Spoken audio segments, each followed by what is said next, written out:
Hey everybody, welcome back to History Student Reacts. Today we'll be watching Creative Weapons of the Medieval Era by Sam O'Nella.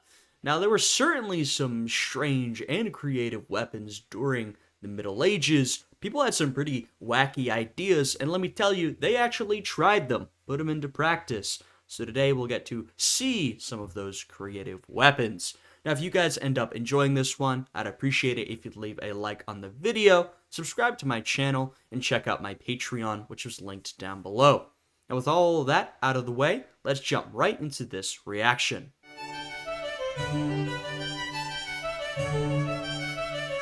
Let's see some creative medieval weapons.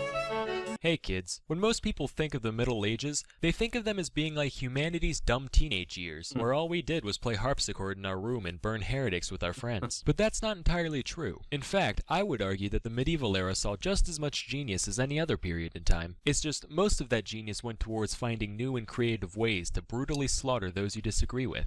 Yeah, I mean, we've talked about on this channel before the idea of the Dark Ages, which is not a concept used by historians anymore. It was still somewhat exists in popular culture. This idea that during the Middle Ages, things just got really bad. There wasn't much learning, there was no prosperity, everything was drab and sad and bad, that sort of thing. And that just wasn't really true. Now, well, it wasn't true because, first of all, you can look around the world and you could find some extremely prosperous states that had a lot of learning and education throughout Asia, China, the Middle East, Africa. Now, when people talk about the Dark Ages, they do typically refer to Europe, which, first of all, is a little myopic. But even if you just focus in on Europe, even there, you can find states that were accomplishing a lot, people who had prosperity and big ideas that they were implementing. You can look at the Eastern Roman Empire for a lot of that, the Byzantines. So this is an oversimplification. However, it is true that especially if you're looking at sort of Central Western Europe, after the fall of the Roman Empire, the Western Roman Empire, right, because the East remained, there was a lack of this big state power that could utilize a lot of these ideas. You did see a breakdown in these apparati of the state. So, maybe there's something there, but this idea that, no one was thinking big ideas and implementing them is just not true. And we'll see some of those ideas as expressed, I guess, in weaponry today.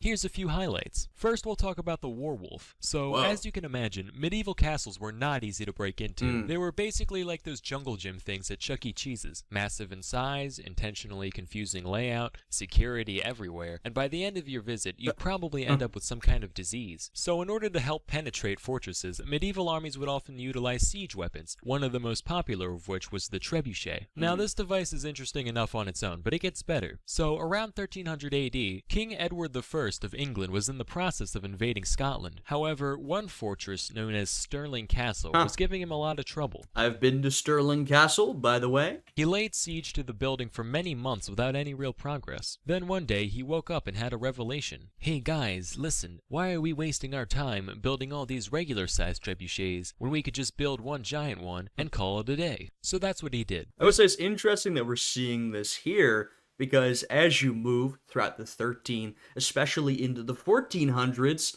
what do you see start popping up? It's a real challenge to these castles. Gunpowder, right? This is sort of the beginning of the era of gunpowder. You'll see cannons and artillery and firearms. That's sort of a big part of the Ottoman expansion into Europe that we begin seeing in this era. Though, like I said, really kicks off in the 1400s and onwards. You start seeing gunpowder, which is really the end of a lot of these medieval castles. Once gunpowder becomes powerful, people can use it, it's more widespread. A lot of these castles are a lot less useful than they used to be, and you start seeing more modern fortresses built and sort of less reliance on these defensive structures generally. This gargantuan war machine was known as the Warwolf and stood at around 6 stories tall. To give a bit of perspective, this is about as tall as King Kong was in his largest film depiction. So basically, picture a giant fucking ape launching boulders like they're baseballs, and you've got a pretty good idea of what the Warwolf was capable of. It was so intimidating that when the Scots saw the English constructing the beast outside the castle, they immediately surrendered out of fear. But then Edward was like, Come on, guys. fuck that, I'm gonna test this bad boy out, and proceeded to take pot shots on the castle anyway. Another devious product of the Middle Ages was a flammable substance known as Greek fire. Contrary to popular belief, Greek fire was not invented by the ancient Greeks. Rick Riordan, you lying prick. It was actually invented in the 7th century AD by the Byzantines, who had... I didn't know that was a common misconception. Yeah, so here we're talking about the Eastern Roman Empire, who actually mentioned earlier, aka the Byzantines. That's a pretty common term for them. The existing half of the Roman Empire, right? And this is something that is quite misunderstood, right? It's not like the entirety of Rome collapses. The West falls, but the East remains. And you can see even here, now to be fair, this is a high watermark for the Eastern Roman Empire, but they have reclaimed a lot of that Western territory. So still a very powerful state, a powerful empire, though they were in an extended decline over time, and they utilized this Greek fire.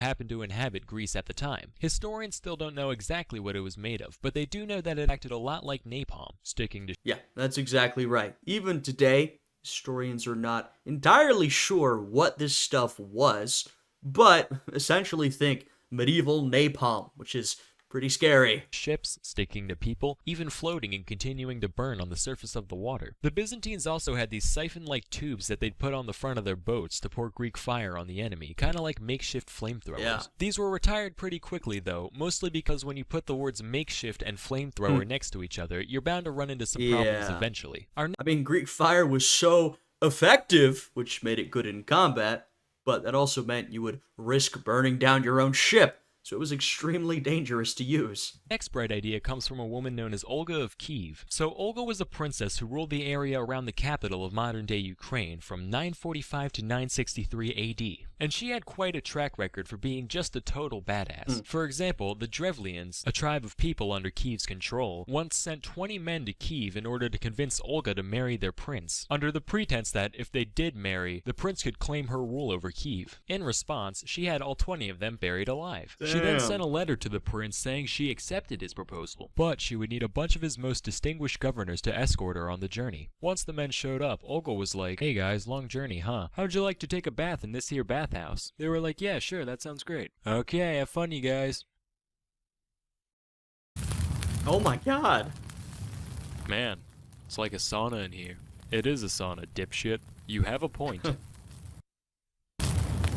So long story short, this lady just did not give a heck. My favorite story about her starts with her besieging a Drevlian city that refused to pay tribute to her. The people in the city were already well aware of the type of rampaging that Olga was capable of, so they were already they were aware that she was a straight-up psycho.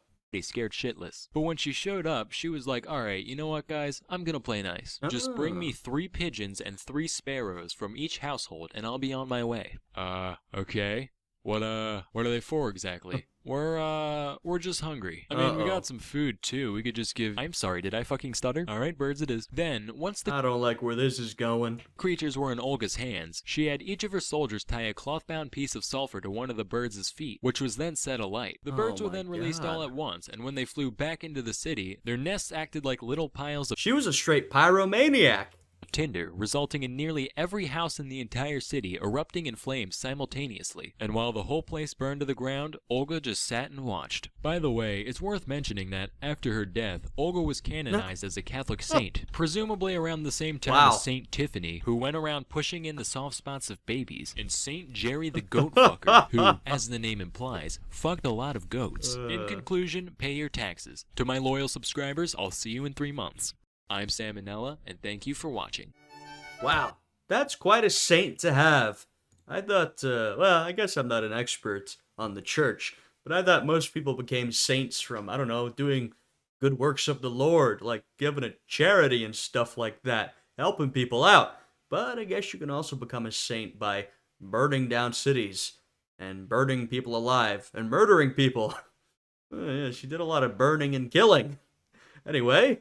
we saw some creative medieval weapons. How about that? I guess we had evidence right in front of us that, hey, they were pretty creative in the medieval era. A lot of it did go towards the weaponry, but, there's more beyond that. I won't harp on the point too much. I talked about it a little bit earlier, but they had education, learning, depending on where you looked, but also not in some places, right?